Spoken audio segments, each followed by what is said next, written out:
आपको डॉक्टर बनना है तो आपको डॉक्टरी की पढ़ाई करनी पड़ेगी, इंजीनियर बनना है तो आपको इंजीनियरिंग की पढ़ाई करनी पड़ेगी। अगर मैं आपसे बात करूं कि अगर आपको वेल्थ बिल्ड करना है तो पढ़ाई किसकी होनी चाहिए, तो इसमें आती है कि फाइनेंशियल एजुकेशन की आपकी पढ़ाई होनी चाहिए। और ये हमारे स्कूल, कॉलेजेस और यूनिवर्सिटी में ये हमें नहीं पढ़ाया जाता है, बिकॉज ये आउट ऑफ सिलेबस होता है, मतलब कि ये हमारे सब्जेक्ट से बाहर होता है। तो देखो, एक वेल्थ मल्टीप्लाई करना, वेल्थ को ग्रो करना, अपने पूंजी को ग्रो करना, ये एक स्किल्स है। आपका इन्वेस्टमेंट्स एक स्किल्स है जो कि एक मिडिल क्लास में हर आदमी को ये चीज़ें नहीं आती है। इन सब में जो है आपको अपना इंटरेस्ट बिल्ड करना होता है। अगर आप मान लो इन्वेस्टमेंट सीखते हो तो इन्वेस्टमेंट में आपको इंटरेस्ट आना चाहिए कि आप किस तरीके से जो है आप अपना पैसे को इन्वेस्ट कर सकते हो, इन्फ्लेशन बीट कर सकते हो। ये एक आपके लिए स्किल्स हो जाती है और जो कि हर बंदे को नहीं आती है। जिस बंदे को आती है वो बंदा अपने पैसे को ग्रो करता है। आज के हम इस वीडियो में इसी टॉपिक पे बात करने वाले हैं कि आप जो है अपने पैसे को कैसे ग्रो कर सकते हो और पैसे को आप वेल्थ जो मल्टीप्लाई होती है, वेल्थ मल्टीप्लिकेशन, आप वेल्थ को जो है किस तरीके से मल्टीप्लाई कर सकते हो। देखो, पैसे को ग्रो करने के लिए आपको सबसे पहले पैसे को काम पे लगाना पड़ेगा।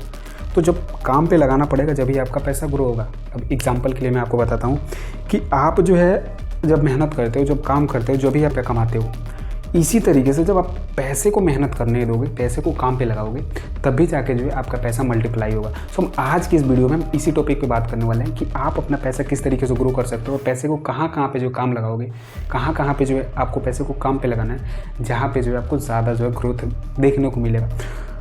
आज के हम इस वीडियो में इसी टॉपिक पे बात करने वाले हैं। ये वीडियो बहुत ज़्यादा जो इंटरेस्टिंग होने वाली है, तो ये वीडियो लास्ट तक जो है आप ज़रूर देखना। हम इस वीडियो को स्टार्ट करते हैं। इनफैक्ट हम इस वीडियो में कुछ रूल्स की भी बात करेंगे जो कि आपको हेल्प करेगा आपका वेल्थ मल्टीप्लाई में बहुत ज़्यादा।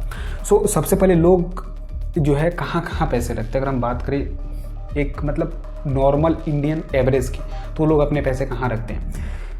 अलमारी में, सेफ्टी, जहाँ पे उनको जितना ज़्यादा जो है सेफ्टी मिल सके, जितना उनको सेफ्टी मिल सके वो उतना सेफ्टी में रखते हैं। और एक बात आपको मैं बता दूं कि जितना ज़्यादा आप सेफ्टी खोजोगे उतना ज़्यादा जो है आपका पैसा ग्रो नहीं करता है, आपको थोड़ा सा रिस्क लेना पड़ेगा। सबसे पहले हम बात कर लेते हैं कि आखिर आपको पैसे को ग्रो करना क्यों ज़रूरी है। ये बहुत ज़्यादा जो इम्पोर्टेंट है, बिकॉज इन्फ्लेशन, महंगाई है। आपको पता है कि हर साल महंगाई बढ़ता रहता है। आपको मैं समझाता हूँ, आप बहुत थोड़ा ध्यान से समझना। आज मान लो कोई चीज़ है जो 150 रुपये की आपको मिल रही है, ठीक है, कोई प्रोडक्ट है जो आपको 150 रुपये की मिल रही है।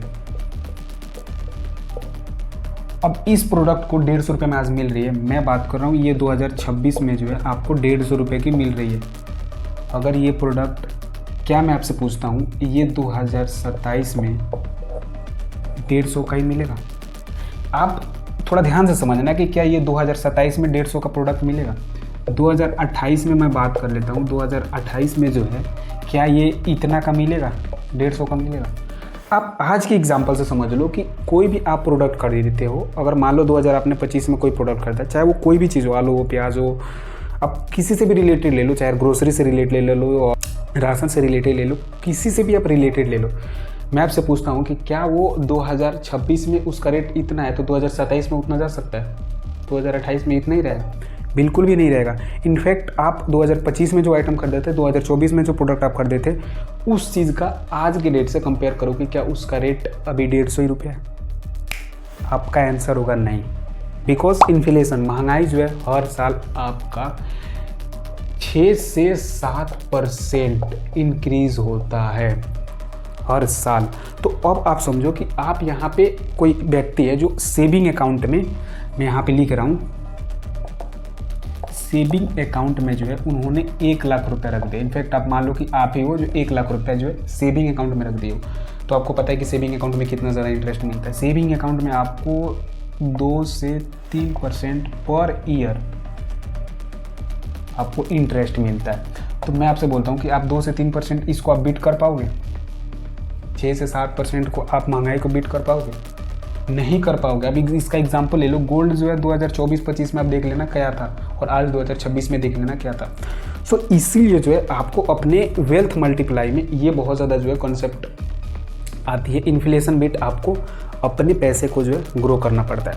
आज के वीडियो में हम इसी पे 3-4 आपको ऐसे टॉपिक्स बताऊंगा जिससे आप इन्वेस्ट करके अपना पैसे को जो बहुत ज़्यादा जो ग्रो कर सकते हो। सो अब हम बात कर लेते हैं इसमें हमारा पहले में जो है लोग सेविंग अकाउंट में जो है पैसे रखते हैं, कहाँ कहाँ लोग पैसे रखते हैं तो हम उस पर बात कर लेते हैं। तो सबसे पहले जो है लोग अपना सेविंग अकाउंट में पैसे रखते हैं। अब यहाँ से जो है वो उम्मीद करते हैं कि उनको इंटरेस्ट मिलेगा, बट मैं इसके बिल्कुल अगेंस्ट हूँ।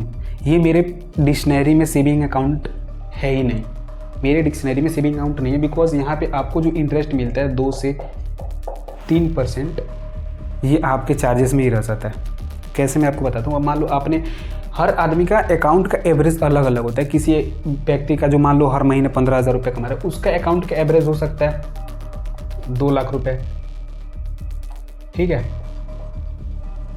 किसी व्यक्ति का अकाउंट का एवरेज हो सकता है 3 लाख रुपए, किसी का 5 लाख, किसी का 6 लाख, कुछ भी अमाउंट हो सकता है, एक्स अमाउंट हो सकता है। तो उस पर आपको ये जब 3% जब मिलेगा, जब आप 1 साल के लिए जो है आप इसे यहीं पे अकाउंट पे छोड़ दोगे। आपने एफडी का नाम सुना है? तो एफडी में आप क्या करते हो कि एफडी में जो है आप पूरा 1 साल के लिए पैसे आप पूरा लॉक करते हो, तब जाकर जो है आपको 6%, 7%, 8% इंटरेस्ट मिलता है। बट इसमें सेविंग अकाउंट में ऐसा नहीं होता है।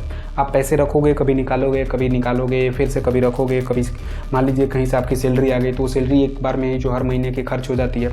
तो इस तरीके से एवरेज निकाला जाता है, और एवरेज में आपको पता है कि बहुत ज़्यादा जो है कम इंटरेस्ट मिलता है, और सेविंग अकाउंट में से भी कम इंटरेस्ट मिलता है। सो इसीलिए मैं इसको जो है अपनी डिक्शनरी में नहीं रखता हूँ, बिकॉज यहाँ पर आपको इंटरेस्ट 0। सो ये कॉन्सेप्ट समझ में आ गया। तो आपको अभी से सेविंग अकाउंट में पैसे नहीं रखना है। तो ये हो गई आपकी क्लियर, सेविंग अकाउंट क्लियर। अब लोग एफडी, अब दूसरी कॉन्सेप्ट कहाँ है, लोग एफडी में पैसा रखते हैं। एफडी में पैसा देखो रखना चाहिए, बिकॉज देखो अब मैं यहाँ पे थोड़ी सी रिस्क और रिवॉर्ड की बात कर लेता हूँ। बिकॉज आप जितना ज़्यादा रिस्क लोगे उतना ज़्यादा यहाँ पे रिटर्न बनता है किसी भी फील्ड में। तो एफडी में वो लोग रखते हैं जो एक्चुअल में सीनियर सिटीजन हो गए हैं, जो एज जिनकी रिस्क लेने की कैपेसिटी नहीं है। वो स्टॉक मार्केट में जहाँ पे रिस्क वोलेटिलिटी मार्केट है वहाँ पे वो इन्वेस्ट नहीं करते। तो यहाँ पे जो है एफडी में लोग पैसे रखते हैं। तो एफडी में आपको जो है मिनिमम 6 से 7% जो है आपको इंटरेस्ट मिल जाता है, जो कि इनफ है, जो कि आपका इन्फ्लेशन जो है वो बीट कर सकता है।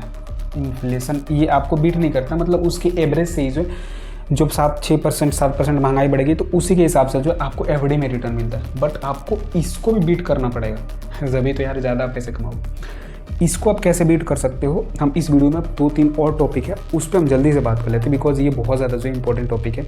सो सबसे पहले मैं इसको जो है साफ़ कर लेता हूँ। आई होप कि आपको कॉन्सेप्ट क्लियर हुआ होगा। मैं इसको जल्दी से, मुझे 1 मिनट लगेगा, मैं इसको जल्दी से साफ़ कर लेता हूँ। सो हमने 2 टॉपिक पे जो है बात कर ली। कौन कौन सा था? हमने पहला बात कर लिया सेविंग अकाउंट पे, दूसरा हमारा टॉपिक हो गया एफडी, फिक्स डिपॉजिट। अब हम तीसरा पे बात करने वाले हैं। तीसरा कौन सा है वो आपको ध्यान से समझना है।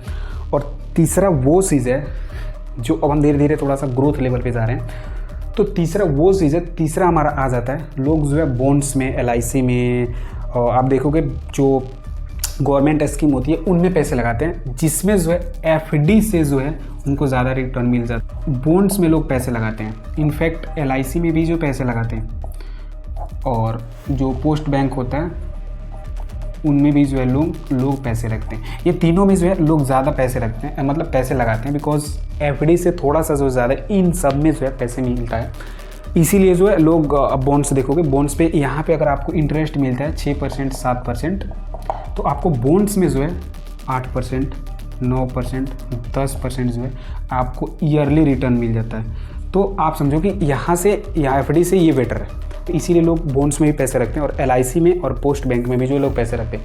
अब आपको इस दोनों में तो मैं बिल्कुल इसके अगेंस्ट में, बिकॉज यार एलआईसी वाला पैसा और पोस्ट बैंक वाला पैसा होता क्या है कि एलआईसी वाला जो पैसा होता है वो आपको लंबे लंबे दिखा देते हैं कि आज आप पैसे जमा करो 1 लाख रुपये लगाओ, और आज पैसे लगाओ और 10 साल के बाद जो आपको 2 लाख रुपये मिल जाएगा। सो दैट आप समझो कि कितना ज़्यादा जो है ये 10 साल में आपके पैसे रिटर्न कर रहे हैं। सो अब यहाँ पे हम बात कर लेते हैं कि आप जो है एक, इसमें आती है फाइनेंशियल रूल में कि आपका पैसा जो है कितने साल में डबल हो रहा है। सो अब हम बात कर लेते हैं रूल ऑफ 72।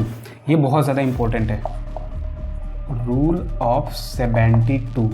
ये रूल क्या आपको बताता है? ये रूल आपको ये बताता है कि आपके पैसे पे कितना ज़्यादा रिटर्न आ रहा है, जो भी आपके पैसे पे रिटर्न आ रहा है इससे आप डिवाइड कर दो। अब यहाँ पे एग्जांपल के लिए कि आपको यहाँ पे एफडी में 6-7% रिटर्न आ रहा है, तो आप डिवाइड कर लोगे तो आपसे उसका रिटर्न निकल जाएगा।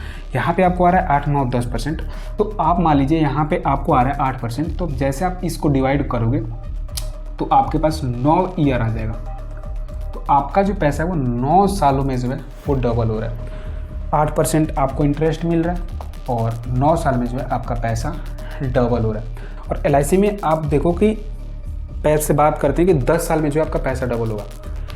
यहाँ पे मैं बात कर रहा हूँ 9 साल में आपका पैसा डबल हो जाए, और इसमें आपको एक लॉकिंग पीरियड हो जाती है। उससे पहले आप निकालोगे तो बहुत ज़्यादा पेनल्टी चार्जेस, इनफैक्ट जो आप जमा करते हो तो उस पर आप समझ रहे हो काट कूट के ही आपको पैसा मिलता है। ये हमने भी लिया था तो हमें जो पैसा मिला था यार, मैं आपको एक्चुअल बता रहा हूँ, ये इतना पैसा हमें कम मिला था ना, मैं सच में इस LIC से और पोस्ट बैंक से मैं बिल्कुल तंग आ गया था।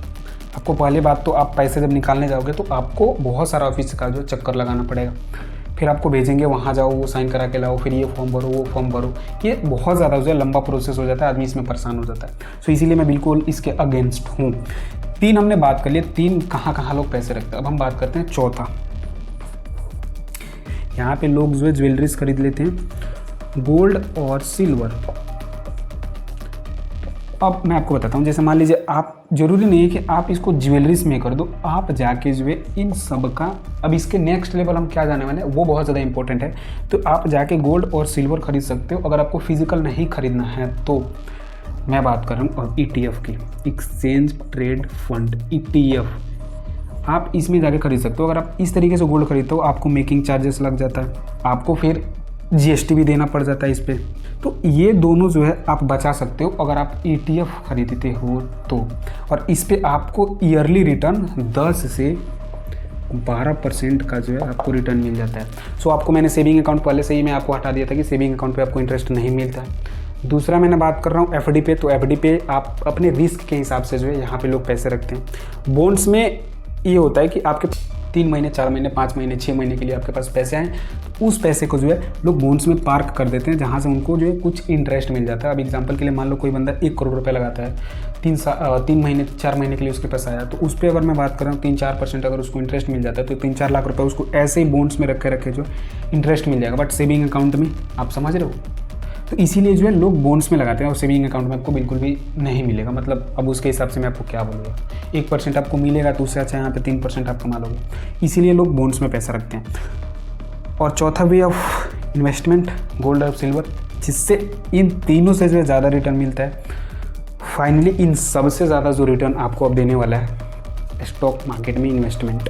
सो स्टॉक मार्केट में इन्वेस्टमेंट लोग सीखते हैं। मैंने आपसे स्टार्टिंग में ये बोला था कि ये एक स्किल है, और जिस तरीके से इन्फ्लेशन बढ़ता है उसे तो हर चीज़ का जो है रेट बढ़ते रहता है। इनफैक्ट आप मान लीजिए कि आज आप 18 साल के हैं, मैं आपसे बोलता हूँ आज 2026 में आप 18 साल के हैं, तो क्या 2027 में आप 17 साल के होंगे? आप 17 साल के होंगे? नहीं ना, आप यहाँ पे जो है 19 साल के हो जाएंगे। सो अब हम बात कर लेते हैं 5वें का जो है स्टॉक मार्केट। सो अब हम बात कर लेते हैं स्टॉक मार्केट इन्वेस्टमेंट। अब यहाँ पे जो है आपको बहुत ही ह्यूज रिटर्न आ जाता है। अब जो भी आप हमने देखा था, हमने 4 चीज़ें इससे पहले हमने कवर किया था कि पहला जो है आपका सेविंग अकाउंट, दूसरा आपके हमने बात किया था कि FD, तीसरा हमने बात किया था बॉन्ड्स, और हमने चौथा बात किया था, यहाँ पे मैं लिख दे रहा हूँ बिकॉज यहाँ पे ज़्यादा नहीं है, चौथा हमने बात किया था गोल्ड और सिल्वर की। इन जितने भी आप जो भी आप खरीदोगे, इसमें हमने बात किया था ETF की, तो जब आप ETF खरीदते हो तो ETF भी गोल्ड में आपका ETF हो जाता है, बट उसमें भी जो कुछ मेजर पॉइंट्स होते हैं, जो डाइवर्सिफिकेशन होते हैं, वो सारा इन तीनों का तीनों पैसा जो है आपका स्टॉक मार्केट में जो है लगता है। अब स्टॉक मार्केट में आपने कहीं बहुत सारे लोगों से सुना होगा कि यहाँ पे जो है आपको एनुअल ग्रोथ रेट आपको 15% मिल जाता है, 17% मिल जाता है, 18% मिल जाता है। इनफैक्ट अगर आप स्मॉल कैप में कंपनी में इन्वेस्ट करते हो तो आपको 20% तक का जो है रिटर्न मिल जाता है। सो आप ये रिटर्न बीट करने के लिए आपको ये सबका रिटर्न बीट करने के लिए आपको स्टॉक मार्केट में इन्वेस्ट करना पड़ेगा। अब आप एग्जांपल के लिए मान लो कि आप जो है 15% का हर साल रिटर्न ले रहे हो, ठीक है, तो आपका पैसा कितने साल में डबल हो जाएगा?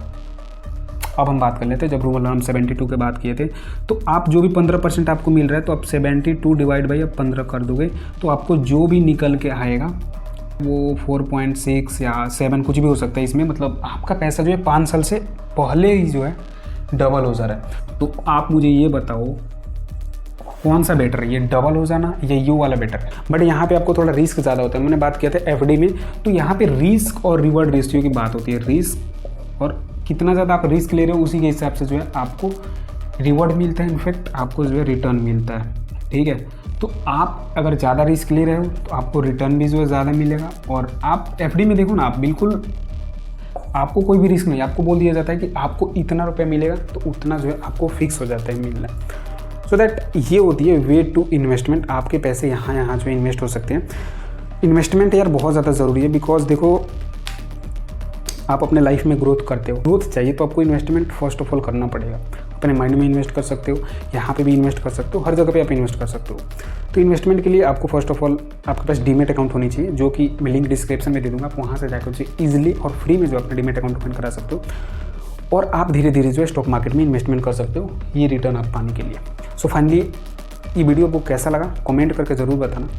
मिलते हैं किसी अगले वीडियो में, जब तक के लिए जय हिंद।